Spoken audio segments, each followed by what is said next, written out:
আমি হইলাম সালাতের মতো, বিরিয়ানি খাইতে খেতে যখন গ্যাস্ট্রিকে চাপ দেয় তখন একটু শশার সালাদ মুখে দিলে আবার রুচিটা ফিরে আসে, তাই না? তো যখন দেখবো যে গান শুনতে শুনতে সবার ভিতর জীবনে চলে আসছে, আমি এসে একটু সালাদ দিয়ে যাবো, এটা হলো আমার কাজ। তো বিনোদন তো লম্বা চওড়া হয় না, সালাদ খাই পেট ভুড়ি ফেলাইলে কি বিরিয়ানি খাওয়া যায়? তো আজকের গান হামদ নাত এগুলো হলো বিরিয়ানি, আর আমি দিব হইলো সালাদ, টমেটো আর শশার সালাদ। তো এখন আপনাদের সাথে পরিচিত হইলাম, অনেকে ভাবছে যে আইসি কি না আইসি আমাকে সালাদ, আইসি আমি, ঠিক আছে? অনেকে গুজব ছড়ায় যে মনে হয় দাওয়াত দেয় না, ওদের নাম দিয়ে থিছে। তা আমি আইসি, আমি মাঝে মধ্যে আসবো। এখন শিল্পীদের গান উপভোগ করেন এবং শেষ পর্যন্ত থাকবেন ইনশাআল্লাহ। আমি মাঝে মধ্যে আপনাদের বিনোদন দিয়ে যাবো। আছেন কেমন গেদুরা? ভালো আছেন? আসলে এটি তো, এই ভাষাটা আমার থেকে আপনারা ভালো পারেন, আপনারা বরিশাল ভোলার মানুষ। আমি তো ধার করিয়া এই ভাষাটা ব্যবহার করি আপনাদের কাছ থেকে। আমি মানুষটা তো ফরিদপুরের। তো আলহামদুলিল্লাহ এখানে পর্যাপ্ত জায়গা আছে। তারপরও আপনারা কি এখানে কোনো রোহিঙ্গাদেরকে জায়গা না দেওয়ার প্ল্যান করছেন নাকি? যে যারা রোহিঙ্গা তারা দাঁড়াই থাকবে, যদি কেউ স্থানীয় হয়ে থাকেন বসে পড়েন, আর যারা রোহিঙ্গা তারা দাঁড়াই থাকেন। তো অনেকের হয়তো খারাপ লাগতে আছে যে এত সুন্দর একটা মঞ্চ, এত বড় মানে লাইট সিস্টেম, তারপর সাউন্ড সিস্টেম, এত জাকজমক আয়োজন, কিন্তু বেহুদা কি ইসলামিক শিল্পী নিয়েছে, এত মানে এরকম জাগানাকা অনুষ্ঠানে আনবে মমতা জাফারে, তা নাই নি ইসলামিক শিল্পী আনছে, এ কি ভাল লাগে? এই কারণে দাঁড়াই দিয়েছেন নাকি? আসলে ওই যে তারা যে অনুষ্ঠানগুলো করে সাংস্কৃতিক অনুষ্ঠানের নাম দিয়ে, এটা কি আদৌ ইসলামী সাংস্কৃতিক অনুষ্ঠান? আর যেখানে যে সাংস্কৃতিক অনুষ্ঠানে ইসলাম নাই, ইসলামের হুকুম নাই, ওইটা কি মুসলমানের সংস্কৃতি হতে পারে? তাদের অনুষ্ঠান থেকে যুব সমাজ কি ভালো কোনো মেসেজ পায়? যে ম্যাডামের নাম বললাম, ওনার সবচাইতে জনপ্রিয় গান হলো বন্ধু যখন বউলিয়ে আমার বাড়ির পাশ দিয়ে রঙ্গগিরি হাইটে যায় আমার বুক ফাইটে যায়। তোর বন্ধু বউলিয়ে যাক না যার নিয়ে, তোর বুক ফাটার কি আছে এখানে? তাহলে এইসব গান বলে যুব সমাজের চরিত্র নষ্ট করতে আসে না? তাই যে সমস্ত অনুষ্ঠানে যুব সমাজের চরিত্র নষ্ট হয়, যুব সমাজকে সুরসুরি মার্কা কথাবার্তা শেখানো হয়, সেটা কি মুসলমানের সংস্কৃতি হতে পারে? সেটা কি সুস্থ সংস্কৃতি হতে পারে? তা এই সমস্ত অনুষ্ঠান বয়কট করার দরকার আছে না? আলহামদুলিল্লাহ আমাদের গ্রাম পর্যায়ে থেকে শহর পর্যায়ে এই ধরনের অনুষ্ঠান আস্তে আস্তে বয়কট হচ্ছে। আগে যে যুবকরা যাত্রাপালার আয়োজন করতো, তারা এখন ইসলামী সাংস্কৃতিক অনুষ্ঠানের আয়োজন করে। আগে যারা এই বাউল ফাউল শিল্পীদের গান শুনতো, তারা এখন ওয়াজ মাহফিল করে, বড় বড় আলেমদেরকে দাওয়াত দিয়ে এনে ওয়াজ শুনে, ঠিক কিনা?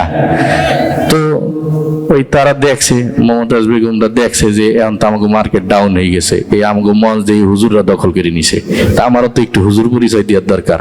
এখন সে সংসদ দ্বারায় আমিও সিয়াসি তার হাদিস পড়ি, মানে একটু হুজুর সাজতে চাইছে। কিন্তু আমাদের সচেতন যুব সমাজ এখন বোঝে যে কেটা সিয়াসি তার আলেম আর কেটা বুক ফাটা আলেম, এটা এখন আমরা সবাই বুঝি, ঠিক কিনা বলেন? সুতরাং এই মঞ্চ আর তোমাদের দখলে যাবে না, এটা ইসলামী সুস্থ সংস্কৃতি চর্চার মঞ্চ হবে ইনশাআল্লাহ। এবং এই মঞ্চে কোনো অশ্লীল গান বাজনা হবে না। যুব সমাজকে অনুরোধ করবো, আপনারা বসেন, উপভোগ করেন, এতটুকু বোঝেন যে ইসলামের মধ্যে থেকেও, সুস্থ মানে ধারার মধ্যে থেকেও আনন্দ উদযাপন করা যায়। আনন্দ উদযাপনের জন্য কোনো অশ্লীলতার ধার ধারতে হয় না, কারণ অশ্লীলতা এবং বিনোদন সম্পূর্ণ ভিন্ন জিনিস। কিন্তু আমরা এটা বুঝি না, যার কারণে আমরা মনে করি যে বিনোদন বলতেই অশ্লীলতার কিছু ছোঁয়া থাকবে। এটা আমাদের একটা ভুল বুঝ। তাই এই বুঝটা থেকে ফেরানোর জন্যই আজকে এই আয়োজন করা হয়েছে। এটা বোঝানো হয়েছে যে ইসলামের গণ্ডির মধ্যে থেকেও আনন্দ উদযাপন করা যায়, ঠিক কিনা? আমাদের এই অনুষ্ঠানে আল্লাহ আল্লাহ রসুলের গুণগান গাওয়া হয়, ঠিক অন্য কিছু গাওয়া হয়। তাই যেখানে আল্লাহ আল্লাহ রসুলের গুণগান গাওয়া হয়, সেখানে আল্লাহ রহমত নাজিল হয় না গজব নাজিল হয়? অবশ্যই রহমত নাজিল হয়। আর যে অনুষ্ঠানে এরকম যুব সমাজের চরিত্র ধ্বংস করা গান গাওয়া হয়, সেখানে আল্লাহ রহমত নাজিল হয় না গজব নাজিল হয়? অবশ্যই গজব নাজিল হয়। তো কিছু কিছু গজব আছে প্রাকৃতিক, হঠাৎ চলে আসে সেট করিয়ে। মনে করেন একটা অনুষ্ঠানে গান বলতে গেছে শিল্পীরা, এখন ওই সমস্ত অনুষ্ঠানে গান গাওয়ার সিস্টেম যে শিল্পী তার কাছে থেকে হারমোনিয়াম, পাশে একজন ঢোল নিয়ে বসা থাকে, আর এক পাশে একজন তবলা নিয়ে বসা থাকে।